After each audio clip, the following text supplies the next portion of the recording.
Hello students, welcome to biology बीमा। आज का टॉपिक है सर्चिंग फॉर जेनेटिक मटेरियल। इससे पहले हम ग्रिफिथ के एक्सपेरिमेंट के बारे में पढ़े और जो वहाँ पे हमने जो पढ़ा था वहाँ पे हम क्लैरिफाई नहीं हुए थे कि जो जेनेटिक मटेरियल है वो कौन है। प्रोटीन और डीएनए के बीच में दोनों में एक कन्फ्यूज़न आ गया था कि जेनेटिक मटेरियल कौन सा है, डीएनए जेनेटिक मटेरियल है और या फिर प्रोटीन जो है वो जेनेटिक मटेरियल है। तो उस वो जो पहले वाला वीडियो था ग्रिफिथ एक्सपेरिमेंट वाला, अगर आप लोग वो नहीं देखे हैं अभी तक तो चैनल में जाके देख लीजिएगा और डिस्क्रिप्शन में भी लिंक दिया गया है, आप जाके वहीं पे भी देख लीजिएगा। तो दोस्तों, आज हम पढ़ने वाले हैं ट्रांसफॉर्मिंग प्रिंसिपल के बारे में, जो कि आवेरी, मैक्लोएड और मैककार्टी ये तीनों साइंटिस्ट मिलके एक एक्सपेरिमेंट कंडक्ट किया था जिसे हम ट्रांसफॉर्मिंग प्रिंसिपल भी कहते हैं। और एक एक्सपेरिमेंट है हर्सी एंड चेज, जो दो साइंटिस्ट हैं वो लोग भी कंडक्ट किए थे, तो उसे हम ट्रांसडक्शन प्रिंसिपल के हिसाब से भी जानते हैं। तो पहले हम ट्रांसफॉर्मिंग प्रिंसिपल के बारे में पढ़ लेते हैं। तो जो ये एक्सपेरिमेंट है आवेरी, मैक्लोएड एंड मैककार्टी का एक्सपेरिमेंट, जिसको हम ट्रांसफॉर्मिंग प्रिंसिपल कहते हैं, इसी एक्सपेरिमेंट में जो कि ग्रिफिथ ने जो एक्सपेरिमेंट किया था ट्रांसफॉर्मेशन प्रिंसिपल करके, उसी ट्रांसफॉर्मेशन प्रिंसिपल को बेस करके ही ये वाला एक्सपेरिमेंट कंडक्ट किए थे। वो जो ग्रिफिथ ने जिस एक्सपेरिमेंट किया था, जो एक्सपेरिमेंट किया था, जो जो चीज़ लिए थे, जो प्रोडक्ट निकला था, तो उसी को बेस करके उसी का एक रिव्यू देने के लिए आवेरी, मैक्लोएड एंड मैककार्टी ये लोग एक्सपेरिमेंट कंडक्ट किए। तो इसी एक्सपेरिमेंट में मेन चीज़ जो है वो है ट्रांसफॉर्मेशन। ट्रांसफॉर्मेशन क्या है, वो है इसी एक्सपेरिमेंट का मेन चीज़। तो इसमें क्या होता है, जो S type of bacteria and R type of bacteria, जो ग्रिफिथ ने डिप्लोकोकस बैक्टीरिया को यूज किया था, डिप्लोकोकस बैक्टीरिया को जो यूज किया था उसका दोनों फॉर्म था, S form and R form. जो एस फॉर्म था वो वायरुलेंट फॉर्म था और जो आर फॉर्म था वो नॉन वायरुलेंट फॉर्म था। मतलब कि जो एस टाइप ऑफ बैक्टीरिया था वो डिजीज करने का कैपेसिटी रखता था और जो आर फॉर्म का बैक्टीरिया था वो डिजीज नहीं कर पाता था, उसके पास वही कैपेसिटी नहीं था जो कि डिजीज कॉज करेगा। तो उसी का एक एक्सट्रैक्ट लिए, मतलब कि जो कि डिजीज कॉज करता है उसी का एक्सट्रैक्ट लिए, मतलब कि हीट किल एस फॉर्म लिए, जो कि ग्रिफिथ ने लिया था स्टेप 4 में, heat kill with S type of bacteria लिए थे। तो उसी का फॉर्म लेके वो क्या किए, तीन एंजाइम लिए। कौन? आवेरी, मैक्लोएड एंड मैककार्टी, ये तीनों मिलके एक तीन एंजाइम लिए। क्या क्या लिए? एक लिए प्रोटीएज एंजाइम लिए, दूसरा डीएनएज लिए और तीसरा आरएनएज लिए। ये एंजाइम लिए और तीन अलग अलग सॉल्यूशन निकाले। उसी में एस टाइप का जो एक्सट्रैक्ट था, एक्स टाइप ऑफ बैक्टीरिया का जो एक्सट्रैक्ट था वो डाल दिए। एक प्रोटीएज का लिए, दूसरा डीएनएज का लिए और तीसरा आरएनएज का लिए। प्रोटीएज में एस टाइप ऐड किया, देन डीएनएज में एक्स टाइप ऐड किया एंड आरएनएज में भी एस टाइप ऑफ बैक्टीरिया को ऐड किया, जो कि उसका एक्सट्रैक्ट था, जो कि हीट किल था। देन उसके बाद क्या किए, सभी तीनों सॉल्यूशन निकले, जो तीनों सॉल्यूशन निकला उसी में आर टाइप ऑफ बैक्टीरिया उसमें ऐड किए। मतलब कि protease with S type of जो था, इस प्रोटीएज में जो एस टाइप ऑफ ऐड था उसी में आर टाइप ऑफ भी ऐड कर दिया, आर टाइप का बैक्टीरिया ऐड कर दिया। देन डीएनएस जो था उसी में एस टाइप भी प्रेजेंट था, उसी में भी R type of bacteria add कर दिया। और जो आरएनएस था उसी में भी एस टाइप ऐड था, उसी में फिर से एक R type of bacteria add कर दिया। ये तीनों ऐड करने के बाद वो क्या किए, माउस में इंजेक्ट किए। तो माउस में जब इंजेक्ट किया तो उन्हें क्या पता चला कि जो डीएनएज है उससे छोड़ के बाकी जो प्रोटीएज और आरएनएज है, प्रोटीएज एंजाइम जिसमें है, जिस सॉल्यूशन में प्रोटीएज एंजाइम प्रेजेंट है और जिस सॉल्यूशन में आरएनएज एंजाइम प्रेजेंट है, उसी में ही ट्रांसफॉर्मेशन रिकॉर्डेड हुआ, उसी में ही ट्रांसफॉर्मेशन रिकॉर्डेड हुआ। मतलब कि जो डिजीज करने का कैपेसिटी जहाँ पे था एस टाइप ऑफ बैक्टीरिया का, वो जो सिर्फ एस टाइप ऑफ बैक्टीरिया को ग्रिफिथ ने ऐड किया था माइस के अंदर, इंजेक्ट किया था, जो माइस था वो एलाइव था। तभी उनके दिमाग में एक ख्याल आया कि एस टाइप ऑफ बैक्टीरिया में आर टाइप ऑफ, मतलब कि heat kill S type of bacteria में आर टाइप ऑफ बैक्टीरिया अगर ऐड कर दिया गया तो वहीं पे क्या हुआ, माइस का डेड हो गया।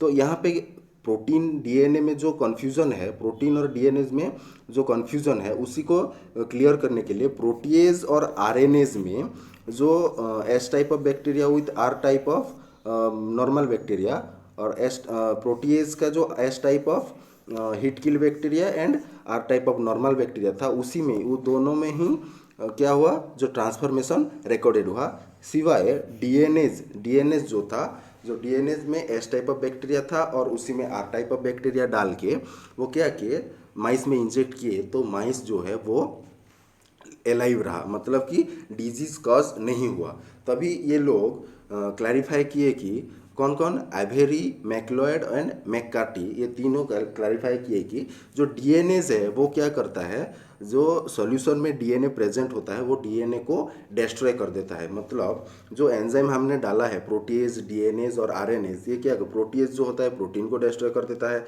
और डीएनएज जो होता है वो डीएनए को डिस्ट्रॉय कर देता है, आरएनएज जो होता है वो आरएनए को डिस्ट्रॉय कर देता है। तो प्रोटीएज और आरएनएज में ही ट्रांसफॉर्मेशन जो है वो रिकॉर्डेड हुआ, क्योंकि वो प्रोटीएज में प्रोटीन को डिस्ट्रॉय कर दिया, बाकी जो प्रेजेंट रहा डीएनए वो तो ट्रांसफॉर्मिंग हो गया, और आरएनएज में सिर्फ आरएनएज को डिस्ट्रॉय कर दिया, बाकी जो रहा वो ट्रांसफॉर्मिंग हो गया।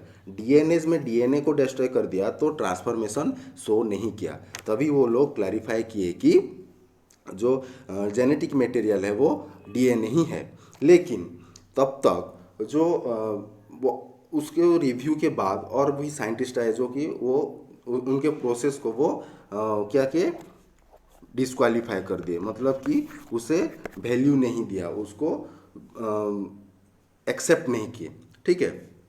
तभी 1952 में हर्सी एंड चेज करके दो साइंटिस्ट आए, हर्सी एंड चेज, उन्होंने एक एक्सपेरिमेंट किया ट्रांसडक्शन प्रिंसिपल करके।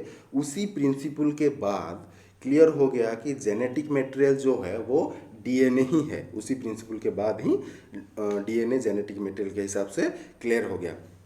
तो वो जो अल्फ्रेड हर्सी एंड मार्था जो चेज थे, मार्था चेज, वो 1952 में उसी एक्सपेरिमेंट को किए। और उसी एक्सपेरिमेंट में क्या हुआ, उसी एक्सपेरिमेंट का जो टूल था वो क्या था, बैक्टीरियोफेज था। वो बैक्टीरियोफेज को लेके वो एक्सपेरिमेंट कंडक्ट किए थे। बैक्टीरियोफेज मतलब जो वायरस सिर्फ बैक्टीरिया को अफेक्ट करे, बैक्टीरिया को अफेक्ट करेगा, उसे बैक्टीरियोफेज कहा जाता है। जो वायरस बैक्टीरिया को अफेक्ट करेगा उसे बैक्टीरियोफेज कहा जाता है। तो वो ऐसा एक वायरस लिए जो कि बैक्टीरिया को अफेक्ट करेगा, वो है T2 वायरस। T2 वायरस को लेके एक एक्सपेरिमेंट किए थे जो कि बैक्टीरिया को इफेक्ट करेगा। और बैक्टीरिया में लिए वो ई कोलाई बैक्टीरिया लिए थे। उसी ई कोलाई बैक्टीरिया को T2 फेज, जो T2 वायरस है, T2 फेज वायरस, वो अफेक्ट करता है। इसीलिए वो ये दोनों को एक्सपेरिमेंटल टूल के हिसाब से लिए थे। और एक चीज़ लिए थे, हमें तो जैसे कि पता है जो वायरस है, वायरस का जो बॉडी होता है वो कंसिस्ट करता है दोनों चीज़, एक प्रोटीन और एक होता है डीएनए। प्रोटीन और डीएनए से ही बनता है वायरस। प्रोटीन बॉडी और डीएनए बॉडी से ही वायरस बनता है। तो वो क्या किए, एक ऐसा कंपोनेंट लिए जो कि प्रोटीन में प्रेजेंट है और एक ऐसा कंपोनेंट लिए जो कि डीएनए में प्रेजेंट है। तो अगर हम नॉर्मल कंपोनेंट लेंगे तो हमें ट्रांसफॉर्मेशन का जो है वो पता नहीं चलेगा, मतलब कि जो डिजीज़ है वो कॉज किससे होता है वो पता नहीं चलेगा। इसलिए वो एक आइडिया लगाए कि जो प्रोटीन में प्रेजेंट है, प्रोटीन में प्रेजेंट होता है दोस्तों सल्फर, और डीएनए में प्रेजेंट होता है फास्फोरस। तो वो दोनों सल्फर और जो फास्फोरस है, उसी सल्फर और फास्फोरस का क्या किए, रेडियो एक्टिव फॉर्म लिए। सल्फर का रेडियो एक्टिव फॉर्म लिए एंड फास्फोरस का रेडियो एक्टिव फॉर्म लिए। सल्फर का जो रेडियो एक्टिव फॉर्म होता है वो S35 होता है और फास्फोरस का जो रेडियो एक्टिव फॉर्म होता है वो P32 होता है। ये दो फॉर्म लिए। ये दो फॉर्म के बाद वो क्या किए, एक कल्चर मीडियम लिए, जो कल्चर मीडियम की बैक्टीरिया को ग्रो करने के लिए, जो बैक्टीरिया है ई कोलाई बैक्टीरिया लिए थे, वो ग्रो करने के लिए हेल्प होगा, तो उसी को लिए।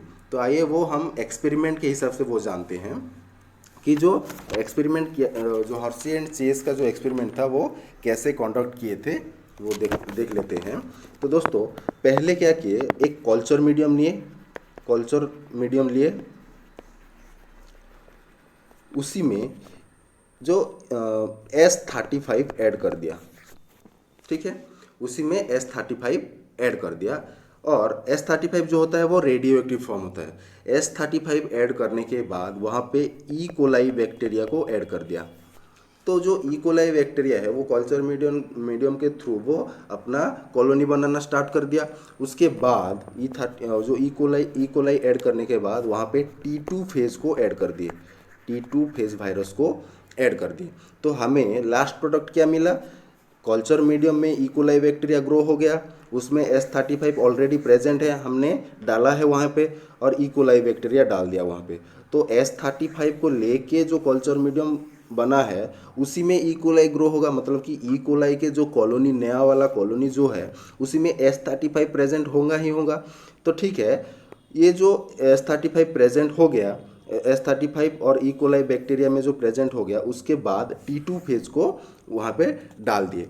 तो जो T2 फेज है वो क्या हो गया, ई कोलाई बैक्टीरिया को अफेक्ट करने लगा, मतलब कि T2 phase E coli bacteria के अंदर अपना ग्रोथ करना शुरू कर दिया। तो हमें एंड प्रोडक्ट क्या मिला, T2 phase with S35। T2 phase already present है और क्या मिला, S35 जो कि ई कोलाई बैक्टीरिया में है, ये वाला प्रोडक्ट मिल गया। फिर क्या किए, जो दूसरा वाला जो स्टेप है, उसी दूसरे वाला स्टेप में सेम वही एक कल्चर मीडियम ले गए, वो कल्चर मीडियम लिए और उसी कल्चर मीडियम में P32 डाल के ई कोलाई बैक्टीरिया डाल दिए। P32 डालने के बाद ई कोलाई बैक्टीरिया डाल दिए। तो सेम वो कल्चर मीडियम लिए, उसके बाद P32 डाल दिया, उसके बाद ई कोलाई बैक्टीरिया डाल दिया। फिर वहाँ पे ई कोलाई बैक्टीरिया डालने के बाद वहाँ पे T2 फेज ऐड कर दिया, T2 फेज ऐड कर दिया। तो पहले वाले स्टेप में जो प्रोडक्ट मिला था वैसा ही, पहले वाले में जो मिला था कि T2 फेज विथ S35, वैसे ही यहाँ पे T2 फेज विथ P32 मिल गया हमें, ये दोनों प्रोडक्ट मिल गया। अभी क्या करेंगे, एक फ्रेश ई कोलाई लेंगे और एक फ्रेश ई कोलाई में P32 और एक फ्रेश ई कोलाई में S35 डाल के टेस्ट करेंगे कि जो रेडियो एक्टिव प्रेजेंट होता है तो वो फास्फोरस से होता है या फिर सल्फर से होता है, वो जानने के लिए वो टेस्ट किए। तो एक्सपेरिमेंट में क्या किए कि जो पहला वाला T2 फेज विथ S35 था, जो कि प्रोटीन का कंपोनेंट था, उसमें क्या किया, उसी को लेके ई कोलाई बैक्टीरिया, जो कि फ्रेश ई कोलाई बैक्टीरिया था, फ्रेश ई कोलाई बैक्टीरिया उसी में डाल दे। उसी में डालने के बाद एक एजिटेशन प्रोसेस किए। एजिटेशन का मतलब जो बैक्टीरिया है, ये वाला एक अगर बैक्टीरिया है, उसी में अगर हम T2 फेज डाल देते हैं, T2 फेज डाल देते हैं, तो ये जो बॉडी है T2 फेज का, ये वाला प्रोटीन का और ये वाला DNA का है। तो DNA इंजेक्ट हो गया अंदर, तो एजिटेशन करने के बाद ये जो बैक्टीरिया का बॉडी है उसी में से ये T2 फेज वहाँ से अलग हो जाएगा, मतलब कि एक सेक कर दिया। एजिटेशन का मतलब सेक होता है, तो वो अलग हो गया। अलग होने के बाद क्या किए, अलग होने के बाद देखिए टेस्ट किए कि जो फेज वायरस है वो प्रेजेंट रहता है कि नहीं। जो ई कोलाई में T2 phase with S35 add किए हैं, वो T2 phase with S35 add किए हैं, वो वाला प्रेजेंट है कि नहीं, मतलब कि रेडियो एक्टिव प्रेजेंट है कि नहीं। तो वहाँ पे हमको मिला नो रेडियो एक्टिव फाउंड, मतलब कि जो प्रोटीन का कंपोनेंट था सल्फर, उसी का रेडियो एक्टिव अगर हम इकोलाई बैक्टीरिया में डाल दिए और इकोलाई बैक्टीरिया में हम T2 फेज को E coli bacteria, fresh E coli bacteria को लेके जो T2 फेज था, रेडियो एक्टिव T2 फेज था, उसी को अगर हम इंजेक्ट किए तो वो अपना DNA, अपना जो जेनेटिक मटेरियल है उसके अंदर छोड़ दिया और वो एजिटेट हो गया। तो वो जो जेनेटिक मटेरियल था वो कहाँ पे प्रेजेंट था? इकोलाई बैक्टीरिया में प्रेजेंट था। तो हम लास्ट को जब चेक किए कि रेडियो एक्टिव प्रेजेंट है कि नहीं, तो वहाँ पे रेडियो एक्टिव नहीं मिला। तो वहाँ से हमें पता चला कि जो जेनेटिक मटेरियल है वो प्रोटीन नहीं है, क्योंकि जो T2 फेज का जो कंप्लीट स्ट्रक्चर है, ऐसा वाला एक स्ट्रक्चर होता है, आप लोग जानते ही होंगे। तो ये जो हेड है, ये हेड होता है प्रोटीन से बना, और अंदर जो जेनेटिक मटेरियल है वो ही इंजेक्ट होता है, जो किसी भी अगर बैक्टीरिया को वो अगर इफेक्ट करे तो वो तो एजिटेट होके हेड पार्ट जो है वो अलग हो गया है, तो प्रोटीन अंदर गया ही नहीं, बचा क्या? डीएनए अगर अंदर गया है तो प्रोटीन का पार्टिकल्स हमें वहीं पे नहीं मिलेगा। इसीलिए ये वाला एक्सपेरिमेंट किए थे, अलग अलग लेके, सल्फर और प्रोटीन लेके। तो जो T2 फेज विथ S35 के बाद जो नो रेडियो एक्टिव फाउंड हुआ, उसके बाद क्या किए, जो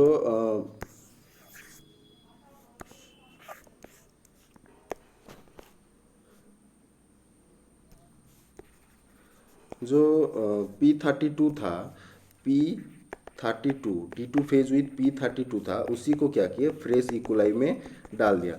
फ्रेश इकोलाई में अगर डाल दिया तो उसके बाद भी एजिटेशन होगा। एजिटेशन होने के बाद टेस्ट किए तो रेडियो एक्टिव फाउंड हो गया, रेडियो एक्टिव फाउंड हो गया। तभी पता चला कि जो P32 था, P32 मतलब कि फास्फोरस जो होता है वो कंपोनेंट ऑफ डीएनए होता है। मतलब कि जो इकोलाई बैक्टीरिया के अंदर गया है वो क्या गया है? डीएनए गया है। तो जो P32 था वो डिजीज कॉज करने वाला था, रेडियो एक्टिव फास्फोरस था। तो वहाँ पे रेडियो एक्टिव इसीलिए ही फाउंड हुआ क्योंकि वो रेडियो एक्टिव फास्फोरस हमने इकोलाई में डाला था। इसीलिए इसके बाद जो कंक्लूजन में आए, वो कंक्लूजन में पता चला कि जो प्रोटीन और डीएनए है, प्रोटीन और डीएनए में से जो बैक्टीरियोफेज, डीएनए वाला जो बैक्टीरियोफेज था वो फास्फोरस P32 जो P32 वाला था, और बैक्टीरियोफेज विथ प्रोटीन जो था S35 का था। तो रेडियो एक्टिव मॉलिक्यूल ट्रैक हुआ कहाँ पे? जहाँ पे P32 डाला था, जिस स्टेप में हमने P32 डाला था वहाँ पे ही रेडियो एक्टिव मॉलिक्यूल ट्रैक हुआ। तो वहीं से पता चला कि जो डीएनए है, ये जो डीएनए है, ये डीएनए ही जेनेटिक मटेरियल है। तो कंक्लूजन वहाँ पे दिए जो हर्सी एंड चेस थे, उन्होंने कंक्लूजन दिए कि जो डीएनए है, एक्सपेरिमेंट का कंक्लूजन जो दिए, वो जो डीएनए है, डीएनए ही है जो कि जेनेटिक मटेरियल है। क्योंकि इसी एक्सपेरिमेंट में हमें पता चला कि जेनेटिक मटेरियल क्यों कौन है और कैसे पता चला। ठीक है, तो यहाँ तक था सर्चिंग फॉर जेनेटिक मटेरियल का वीडियो। और अगर आप लोगों को ये वीडियो अच्छा लगा है तो प्लीज़ लाइक एंड शेयर ज़रूर कीजिएगा, और चैनल में अगर नए हैं तो प्लीज़ सब्सक्राइब करके ज़रूर जाइएगा, ताकि हमें नए नए वीडियो बनाने का मोटिवेशन मिले। तब तक के लिए दोस्तों, थैंक यू, अलविदा।